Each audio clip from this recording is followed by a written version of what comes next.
The Benjamin Dixon Show is only possible with listener support. Go to www.thebenjamindixonshow.com to register for our blog and join the Progressive Army.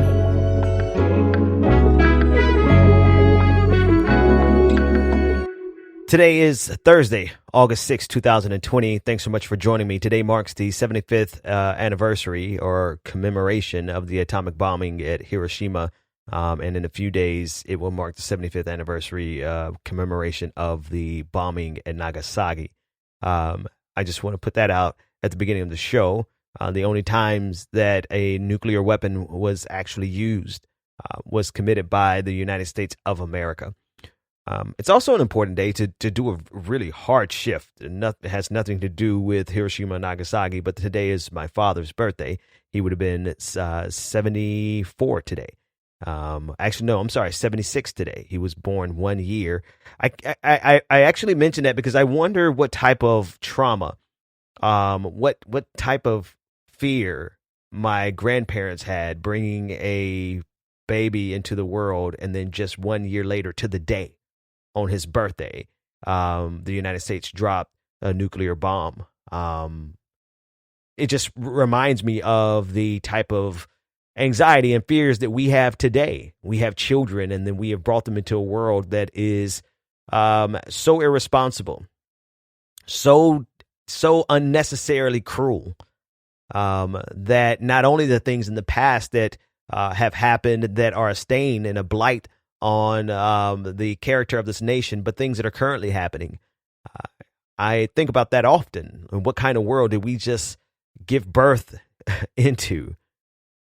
But nevertheless, we persist and we continue to fight and we continue to struggle to make a better society. And that's really the core of the whole matter, is that we have to continue no matter what. We have to push no matter how bad things have been. No matter how bad things currently are, we have to have the courage and the tenacity to continue to push towards a better society because, well, we were dumb enough to have kids. I'm sorry. You really think about it, like, I mean, we're done. Me and my wife, we're done having kids. We're done with that nonsense. But just imagine the people who are having kids right now and the world that they are birthing these children into. It's kind of terrifying when you think about it.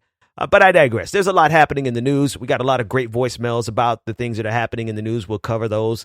But let's start with this executive order that Donald Trump seems to be, I don't know, quote unquote, threatening us with.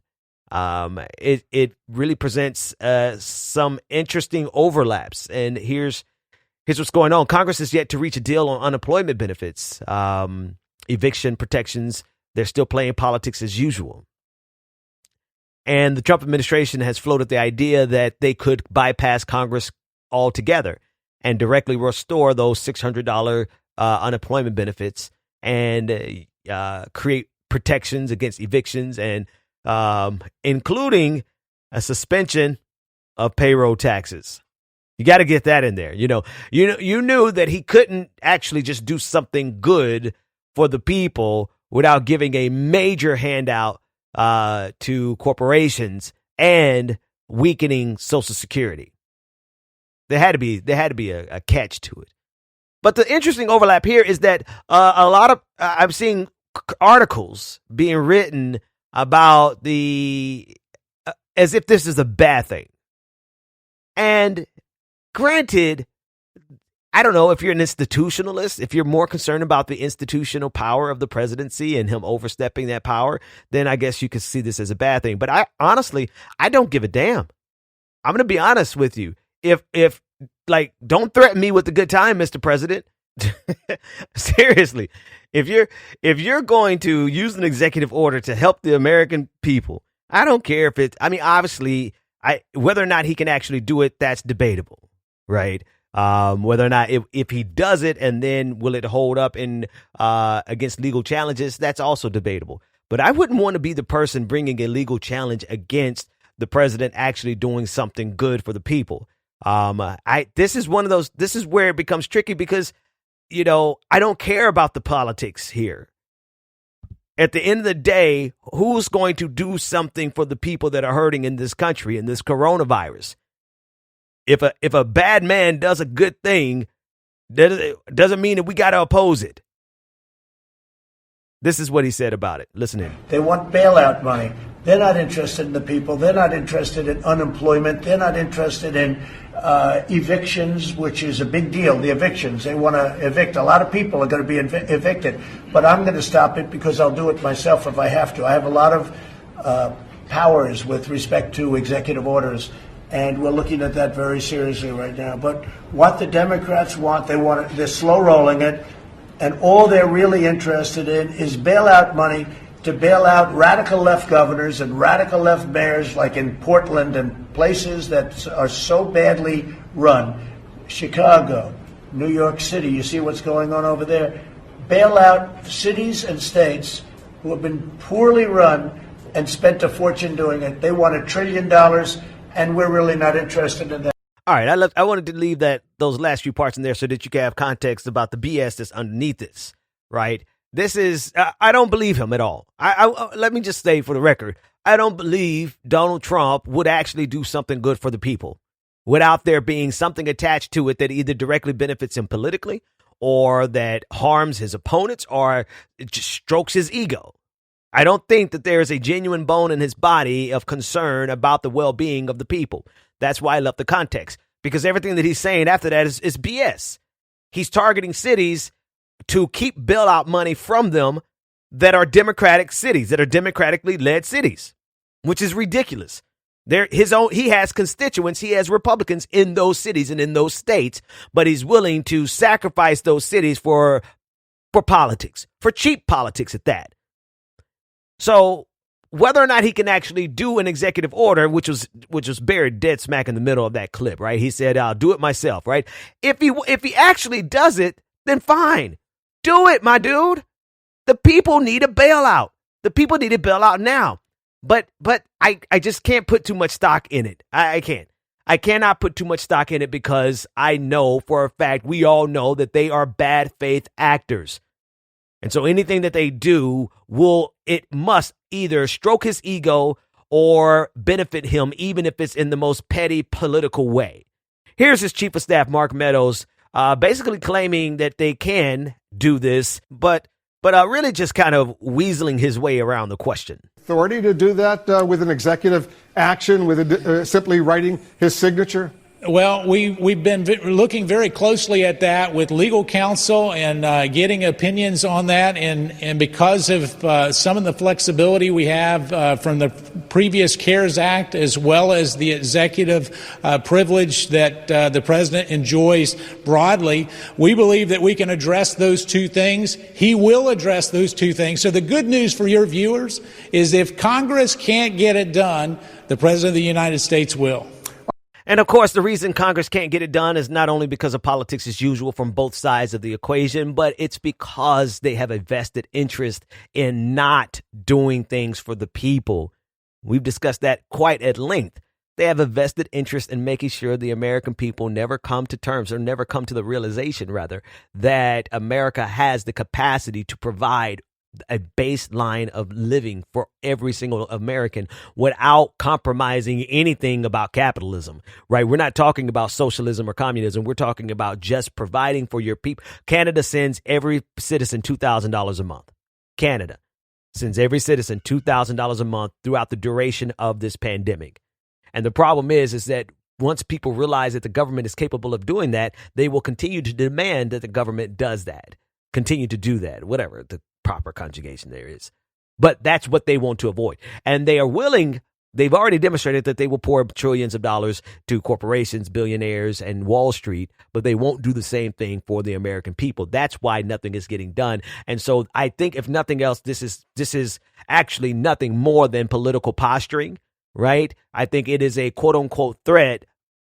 But again, don't threaten us with a good time, because if you actually do this, then good. If President Trump actually does this, of course it's going to be laden with something like the payroll tax cut, but the people are desperate. And that's the shame of it all. The people are so desperate right now that Donald Trump doing something like this, great, do it. Don't tease us. Don't talk about it. Be about it.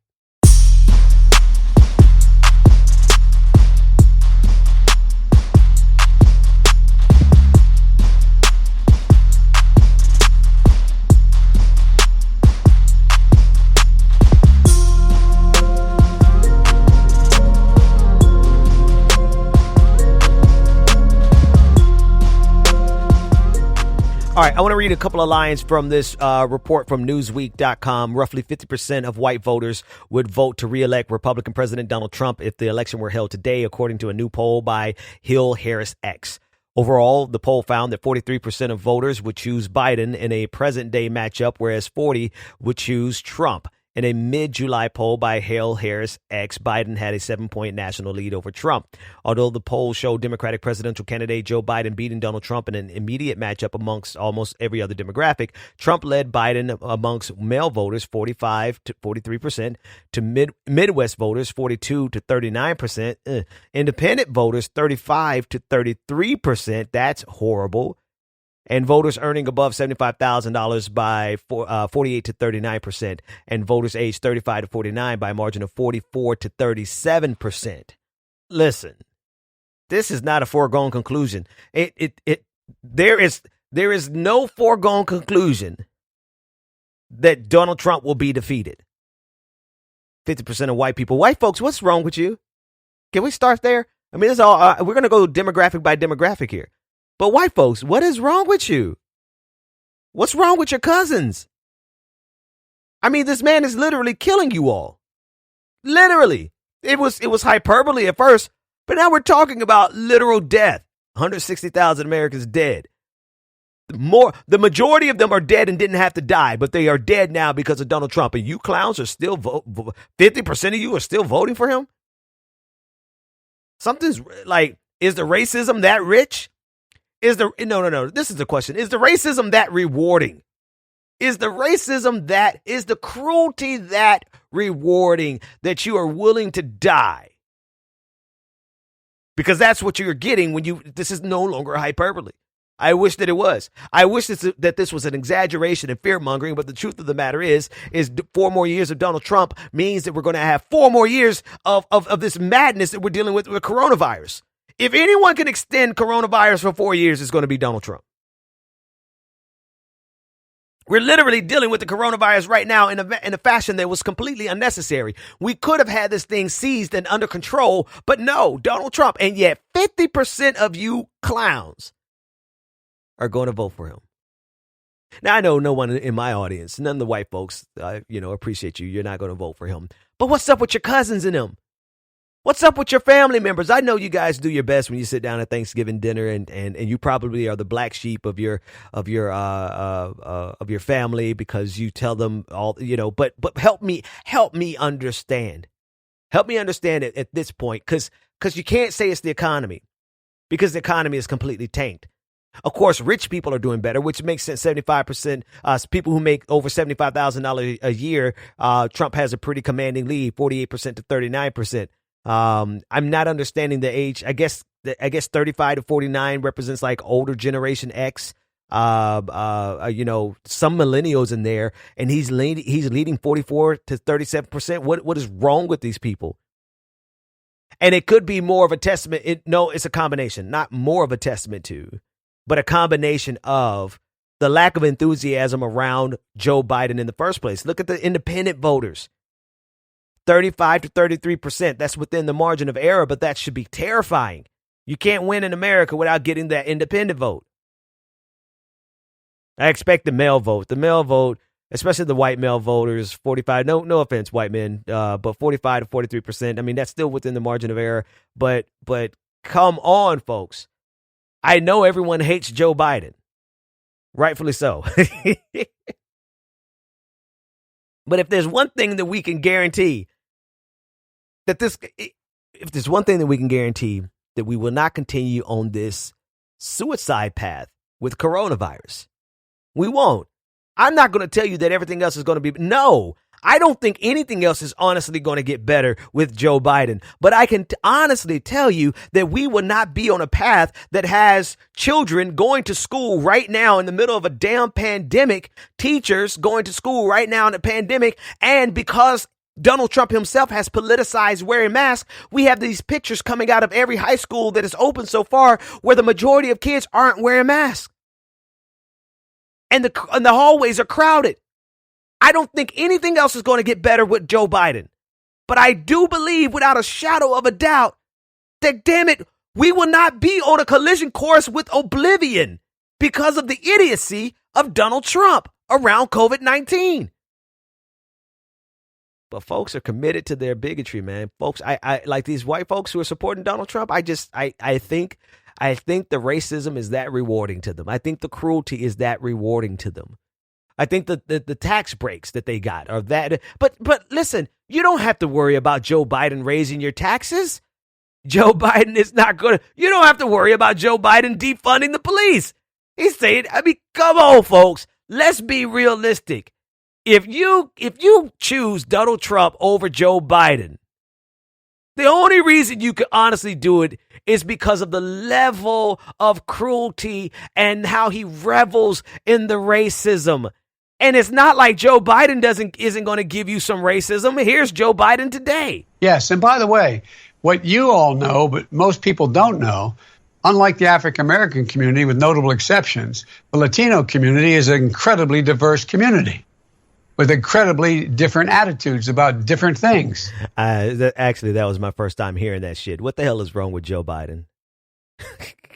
You guys need to put this man in the basement and never let him communicate. Just this is all back. This is all so wrong. This is all so twisted. Donald Trump very well could get reelected looking at that data. And I honestly, as much as I loathe Joe Biden and I understand clearly there ain't nothing going to change, man. But the fact of the matter is we're dealing with a whole different world right now. We're dealing with the world where we can't play around. We really can reach 500,000 deaths in this country. We can.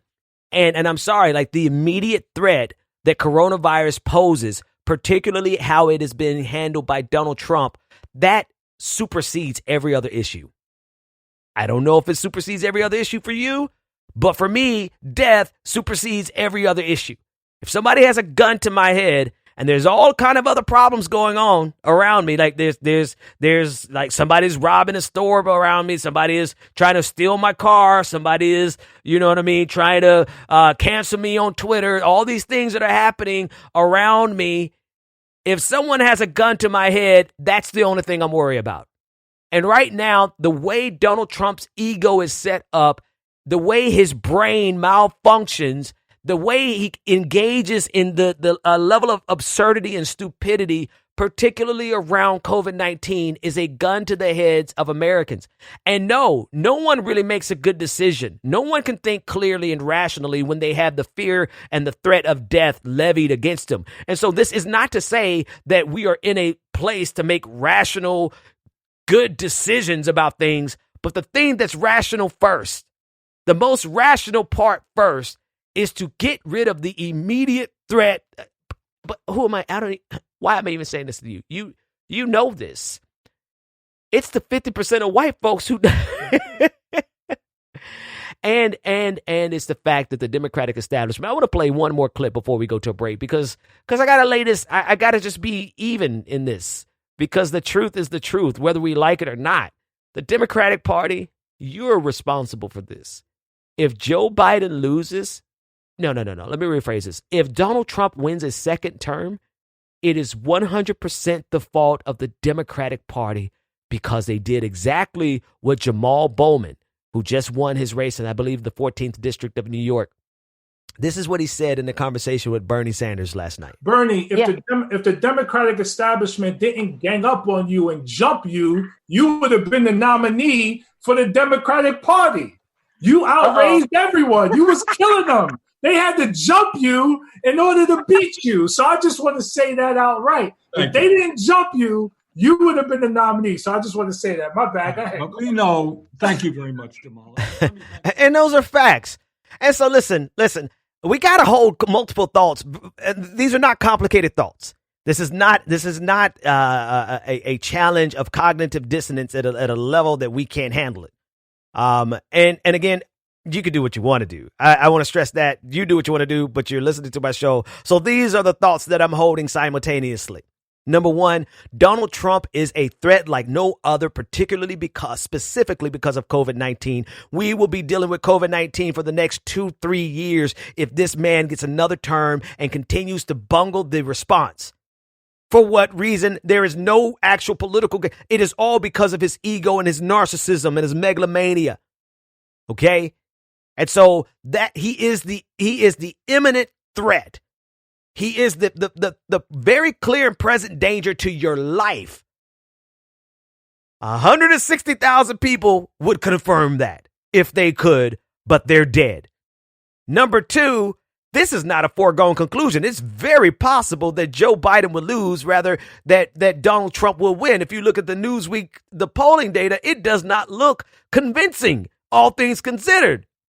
And number three, if Donald Trump wins a second term, God damn it, it's the fault of the Democratic Party. And that's all the more reason to burn that thing to the ground, because they're playing with our literal lives just to play politics as usual and to protect the political establishment. And as angry as I am about that, number one, the gun to our head is Donald Trump and this coronavirus and how he's handling it.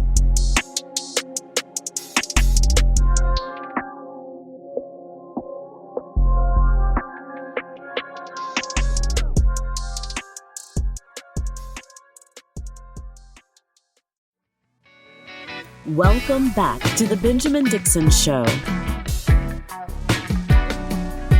Visit us online at thebenjamindixonshow.com.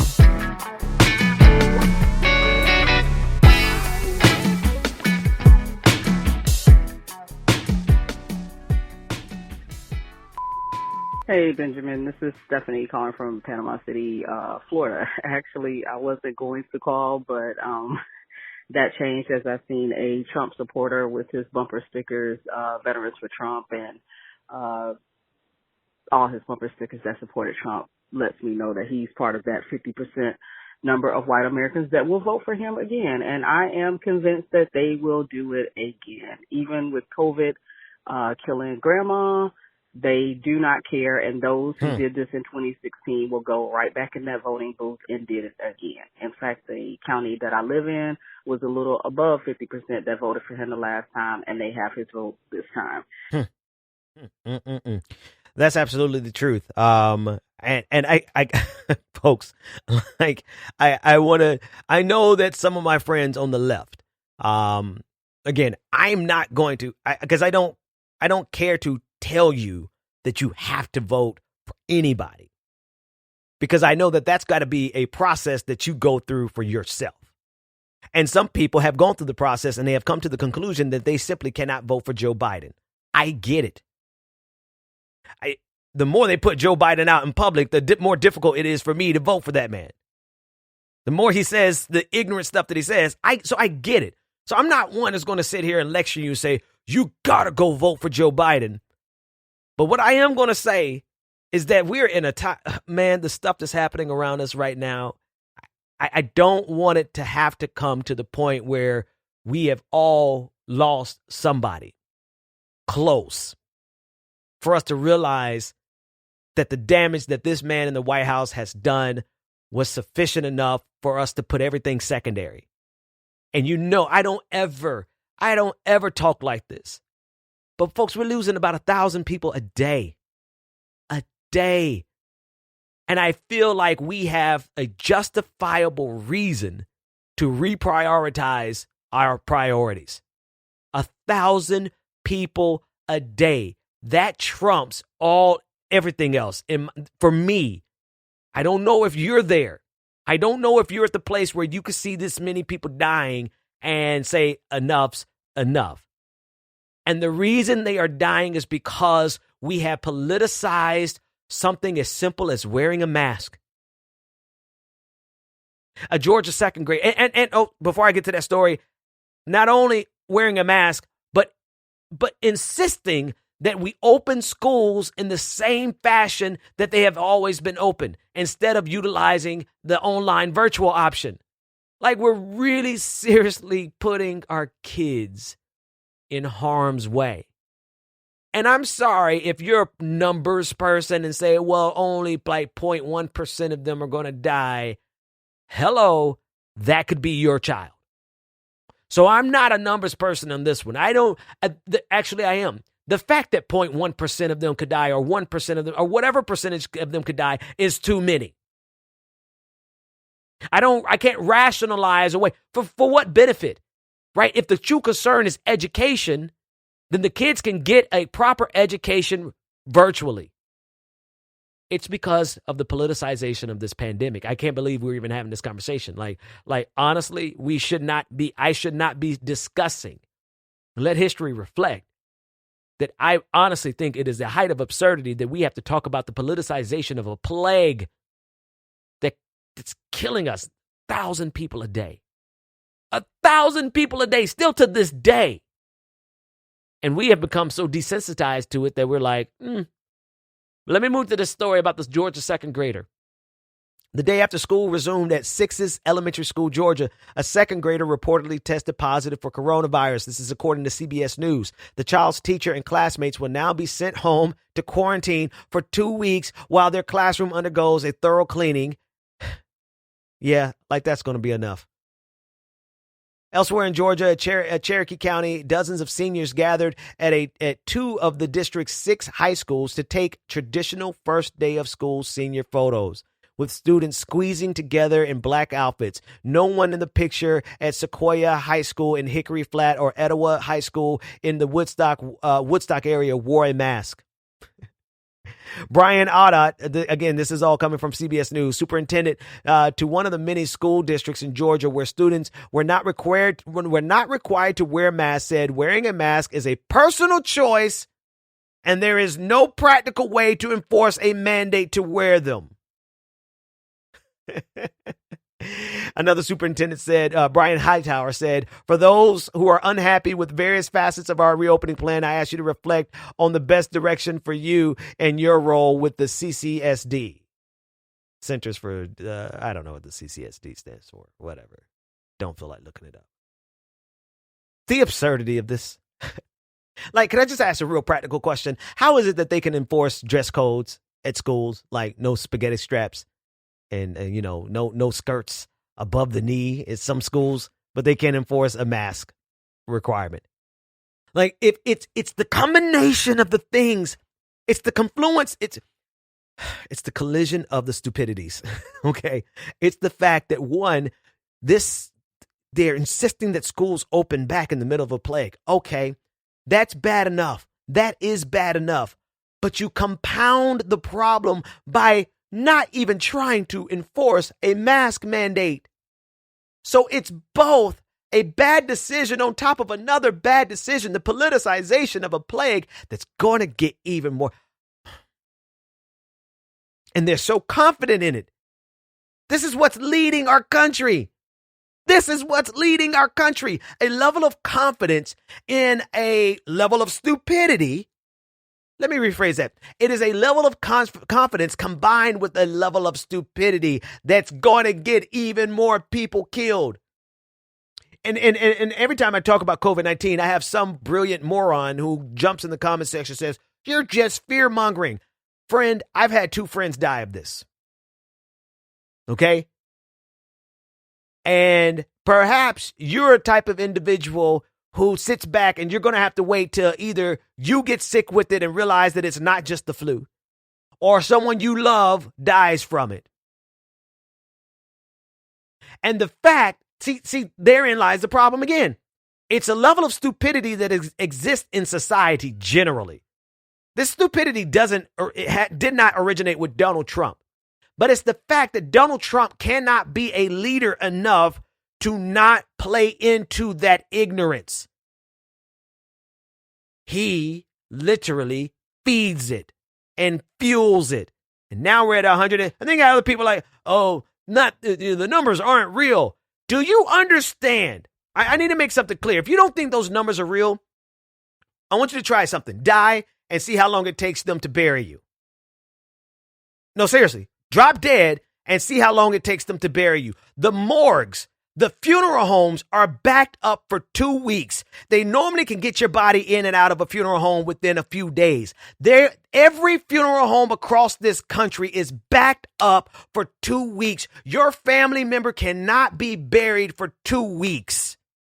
And again, that's a level of ignorance that already existed in this country. But when you are the president of the United States, your job is to transcend that ignorance and to try to bring as many people out of that ignorance as possible. But yet we have a man in the White House who's exacerbating that ignorance. I I listened to a couple more voicemails about this issue.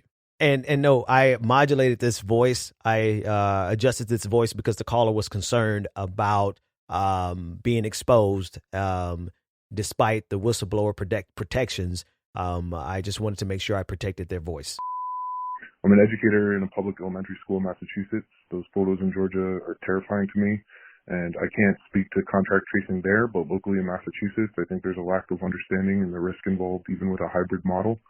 My understanding is that the Department of Elementary and Secondary Education guidelines, as they have been relayed to me through my district's teachers union president, defines close contact so narrowly that if a student is in a room at least 6 feet from other students and they're wearing masks, the other students in the same room all day are not close contacts. If a student is wearing a mask while they're in the hallways and come closer than 3 feet to other students or adults for fewer than 15 minutes, they are not close contacts.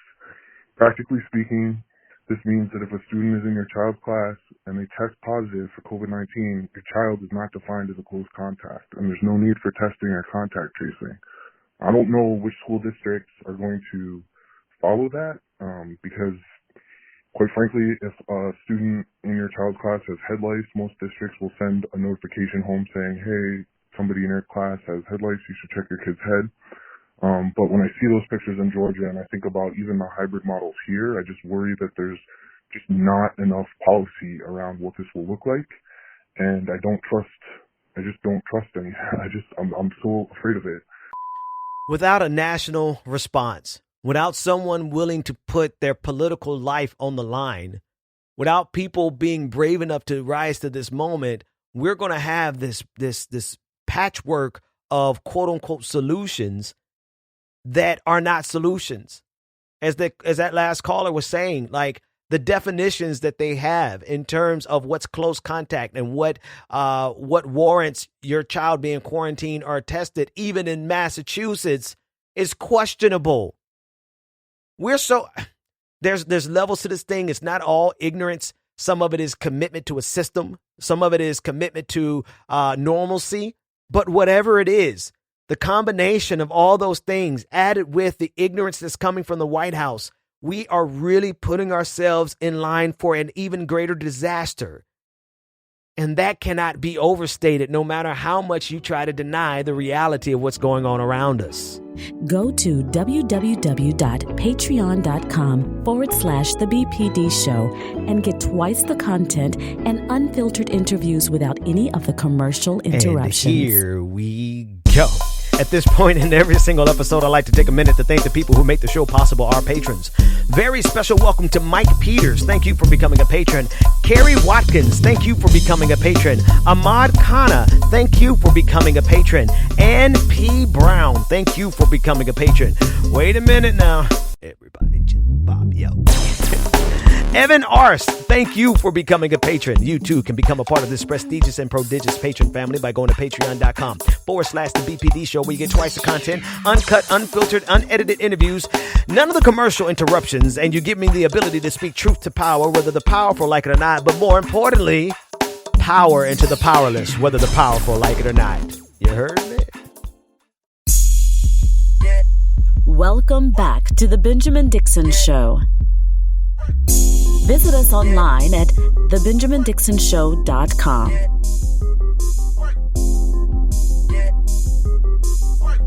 Yeah. Check me out now. I haven't done that in a while. Welcome back. So, if you want to understand, I'm sure you already understand, but let me just go over another example of why Donald Trump in particular, like, I'm going to be honest with you. Maybe Mike Pence wouldn't be this much of a bumble F in terms of COVID-19. And again, yes, this is all that matters. I'm going to be honest with you right now, because you can't worry about the material conditions of people who are dead. Okay. You can't worry about the fighting cancel culture of people who are dead. All these other things, everything else that we deal with right now is really secondary to the fact that we have 1,000 people dying a day. And while we have 1,000 people dying a day, you have Donald Trump posting false information on Twitter and on Facebook, claiming that children are, quote, almost immune to COVID-19. And finally, this is where Facebook drew the line. I guess this was a bridge too far for them. Both Twitter and Facebook on Wednesday said it removed a post from President Trump's page for containing false information, false claims about COVID-19. Trump posted the video on his personal Facebook page and retweeted the video from at Team Trump on Twitter, the Trump campaign account. The post was a video clip from a Fox News interview on Wednesday morning in which the president urged schools to reopen, falsely claiming that children are almost immune from this disease. Okay, let me pause before I even finish talking about the fact that Facebook finally took something down with all this false information. This is the president of the United States from the Oval Office on a call with Fox News disseminating just wrong information, lies. And for what end? To what end? It's lies that are going to get people killed with no actual benefit on the other side of it. This is what we're dealing with. Swear to God, anyway, let me shut my mouth before the feds come and find me. Twitter, Andy Stone, a Facebook spokesperson, said this video includes false information, false claims that a group of people is immune from COVID-19, which is a violation of our policies around harmful COVID misinformation. Twitter spokesperson said that the tweet you referenced is in violation of the Twitter rules on COVID-19 misinformation. The account owner will be required to remove this tweet before they could tweet again. Courtney Perella, a spokesperson for the Trump campaign, said the president was stating a fact that children are less susceptible to the coronavirus. Bruh. We got to get these sociopaths out of office. Period. We've got to get these sociopaths out of office because they're going to get people you love killed. The second grader that tested positive for COVID and that Georgia schools should be a wake-up call to all the schools who want to reopen. That's going to keep happening. Everybody now has to be quarantined because of this kid who basically bought it into the school, which meaning that it probably came from home or somebody who he had come in contact with. It's a sad situation. I hate to see it happen, and I feel like until we see grieving parents on TV with a dead kid, maybe then they'll get it that school should not be open. Thank God my son is in college.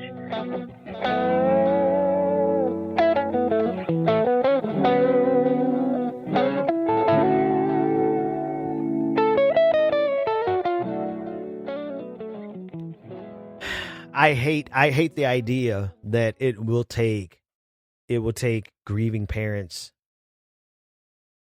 You know, I don't even know if that would do it. I think when Texas, for example, has recommended that people who are so severely ill that that the doctors can make the conclusion that they are going to die, be sent home to die at home, so that they could free up the beds for other people. And I think unless and until we see people on social media talking about a dead body in their house still, because these morticians, man, I'm telling you, I come from the church world, and in the church world, we have a very close relationship with the undertakers. That's just kind of the nature of churches. People like to have funerals in churches. And so I follow, some of my friends throughout from high school, through my time working in churches. Like I got quite a few undertakers who follow me on social media, who I'm close friends with. I could pick up the phone and call them, and they will tell you that these bodies are piling up and they can't keep up with the workload. Bodies are now in reefer trucks, refrigerator trucks, because their own morgues are full. There's a 2-week delay in burying people, and I'm saying it with this particular tone because it's such a sad idea. It's so disturbing, but there's still a separation between the people who are suffering and dying and the families that are grieving and the rest of us who aren't in that situation. For whatever reason, there's still a veil between the grieving of all these 160,000 families. And I'm afraid that unless it really starts to just hit so hard where people are in distress because their grandmother has been dead in their house for 6 hours and the morticians can't keep up. I think until we see that type of thing, that there will continue to be a disconnect between the common sense things that we could be doing and the reality that we have right now. There's going to be a disconnect. And it's really tragic that we have to go this far, that it has to come to this. It's really just a sad statement about the nature of America, American ignorance, American arrogance, and American politics. Hey, my name is Sam. I'm calling from Minneapolis. I saw your note on Twitter that about half of white Americans saying that they're still going to vote for Trump. Since we've been talking so much about accountability for cops, it sort of makes me wonder what accountability looks like for Trump voters going forward. I'd love to hear your take on this. Thanks so much. I mean, what can we do? Well, I mean, they have the right to vote for who they want to vote for. And this is like the Achilles heel of American democracy. The fact that if a large enough percentage of our population prefers a sociopath, egomaniacal, narcissistic megalomaniac, like, what can we do? We can't punish them for their votes. We wouldn't want to punish them for their votes. But I think what has to happen, the only thing that keeps coming back to my mind, finally got the sentence out. The only thing that keeps coming back to my mind is the Scopes trial in the early 20th century, when it was a court challenge. A teacher who had been teaching evolution was tried because it was seen as an affront to good, God-fearing Christian people.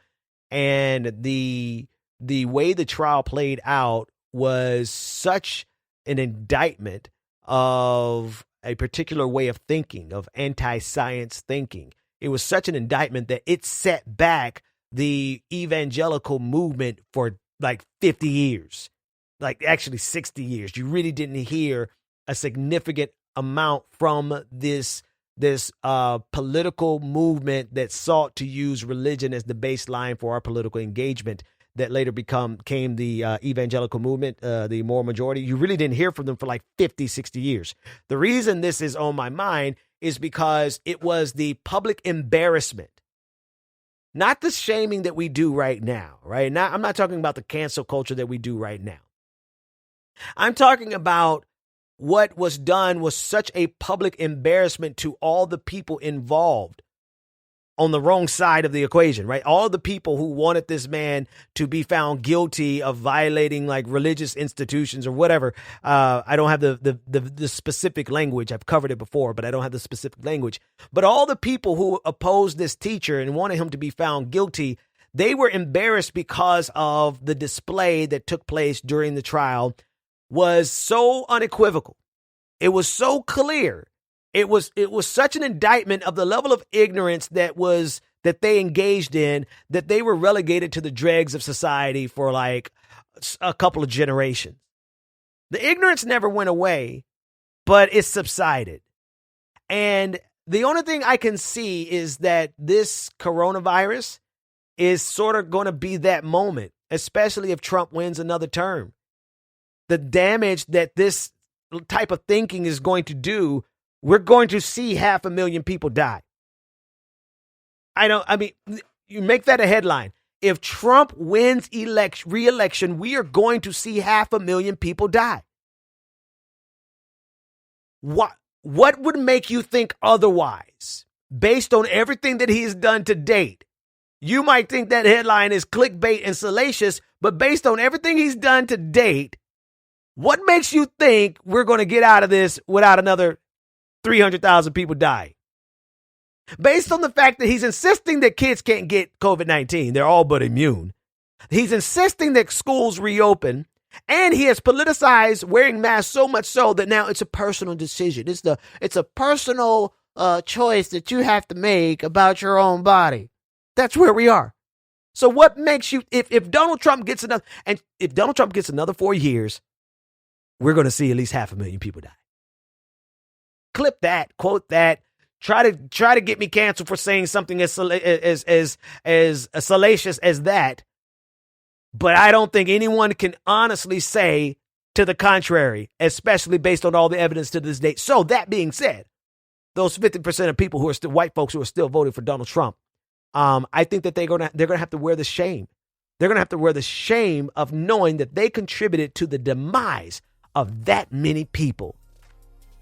And then again, they probably won't give a shit.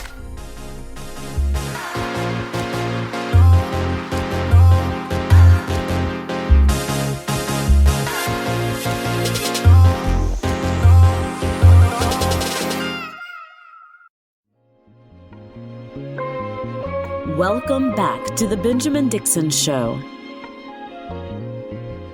Visit us online at www.thebenjamindixonshow.com. Let's shift gears here for a minute and get to another story. There is a report from the Daily Beast that the New York PD, the NYPD, had a paid informant embedded in the George Floyd protest. The NYPD embedded at least one undercover informant amongst protesters demonstrating against police violence in the wake of George Floyd's death, according to the Daily Beast. An analysis by the Brennan Center for Justice at the NYU School of Law said that there is solid evidence that departments have infiltrated the nationwide demonstrators.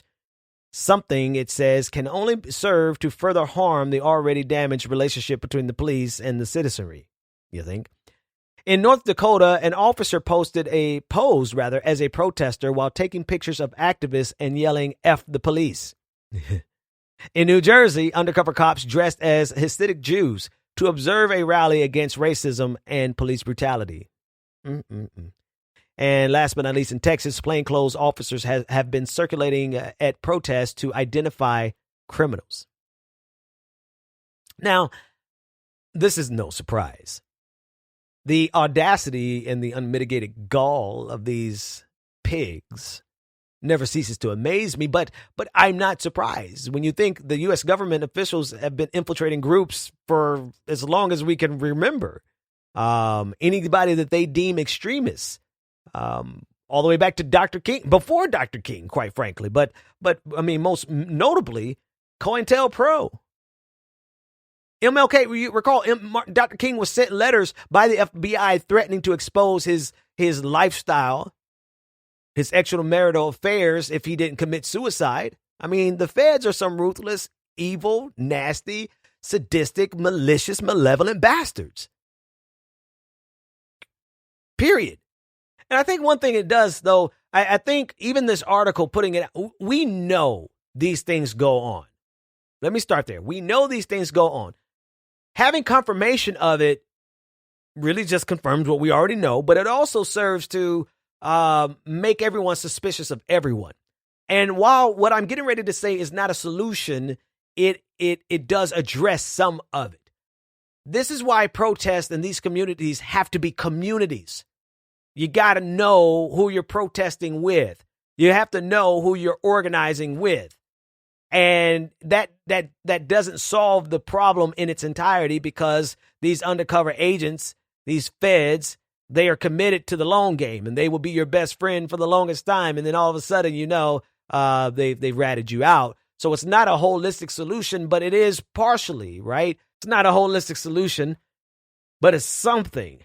But then also you got to realize the links to which this system fears people who fight for justice. Ultimately, it is the fear of the people who are fighting for justice, especially when that justice brings into question the role that the federal government and these state governments have played in the injustices. These systems that have been erected and venerated, like we celebrate them. We want to have respect for the soldiers and for the FBI and for our cops, respect the police. All of these institutions that have been erected have played a critical role in the injustices. And so what do we expect them to do? What do we expect? How do we expect them to behave when what we are calling for is a direct threat to their power? The powerful are going to act a fool. And that includes putting people who look just like you and me and who talk just like you and me, putting them out there to infiltrate our movements. Hey, Ben, this is Alan from Virginia Beach. The whole, I guess, police having operatives in the George Floyd movement, it's not really surprising. Surveillance is kind of part of their deal, at least if, they're being smart about it, unlike what happened with Breonna Taylor.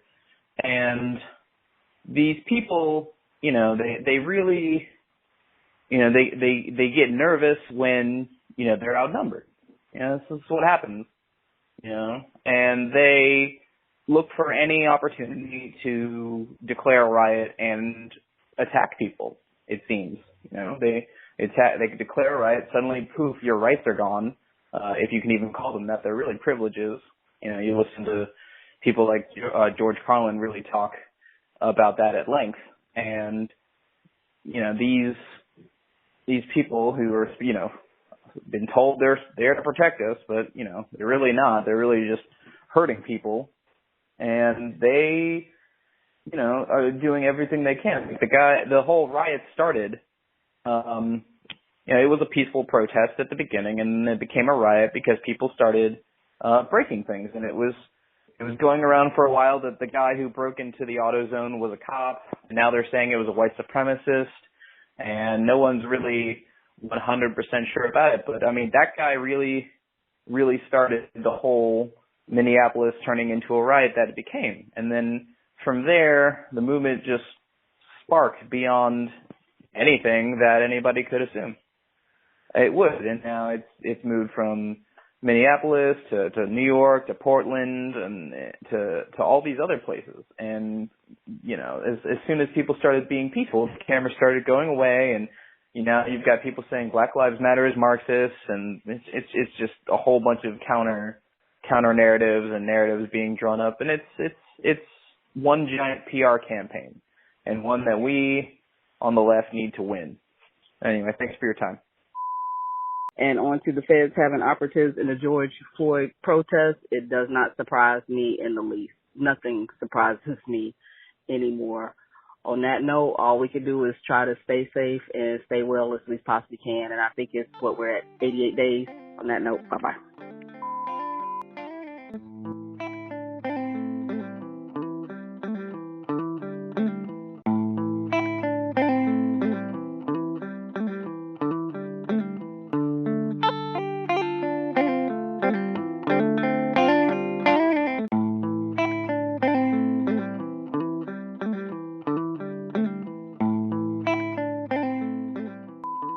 Hey, my name is Rex Murphy. I'm calling from close to Boston, Massachusetts.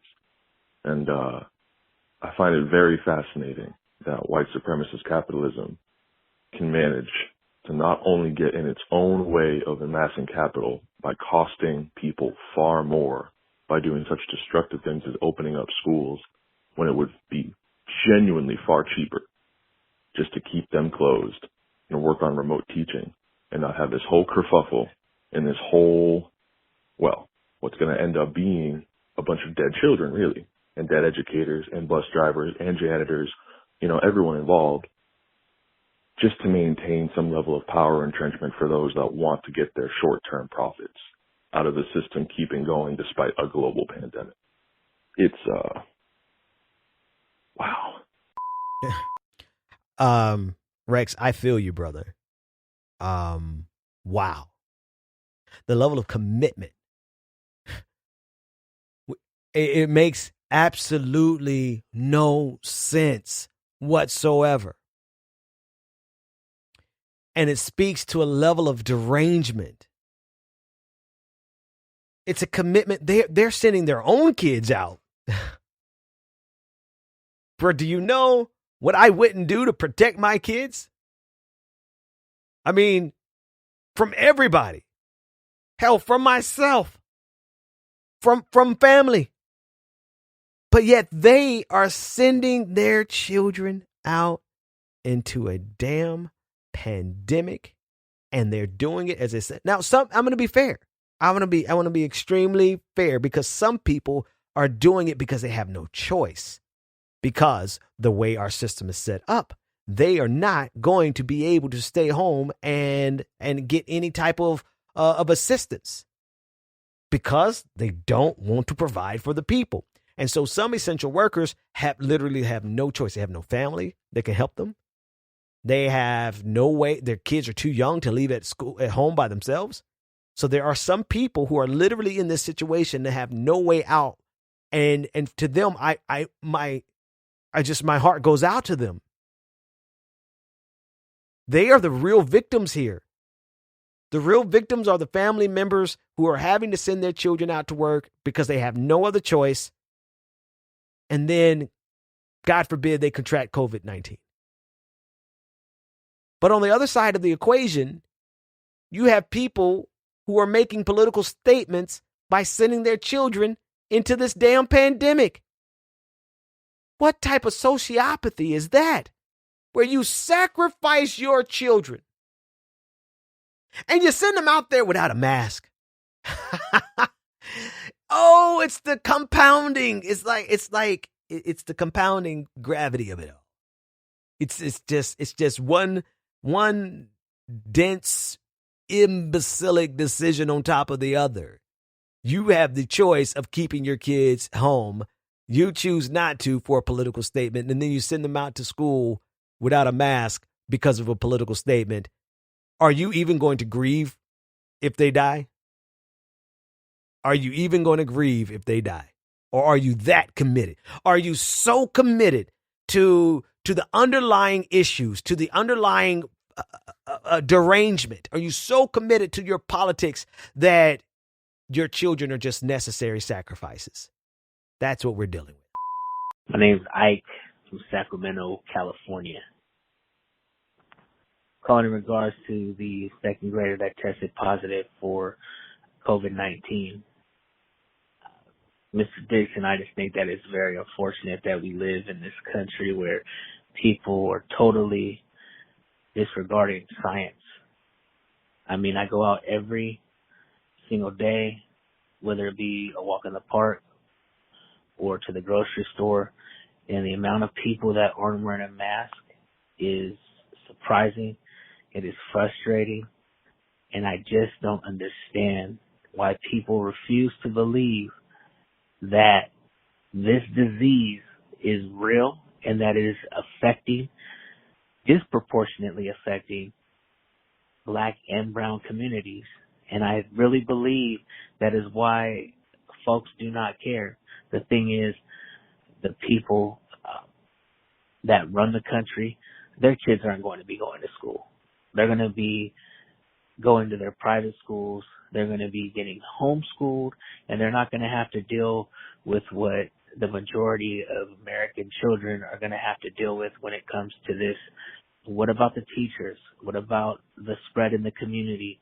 I just don't understand why I live in a country that is hell-bent on being ignorant. That's the question of the day.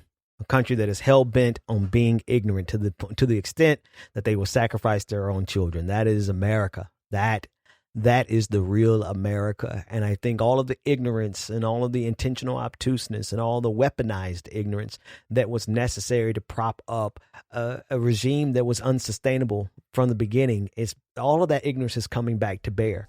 Right, our chickens are coming home to roost. Patrons, stay tuned. Another half hour to go. If you want to access patreon.com/the BPD show. Everyone else, have a beautiful day as much as you can. I'll see you tomorrow. The Benjamin Dixon Show is only possible with listener support. Go to www.patreon.com/the BPD show and support the Benjamin Dixon Show. If you like this episode, be sure to share, like, and subscribe.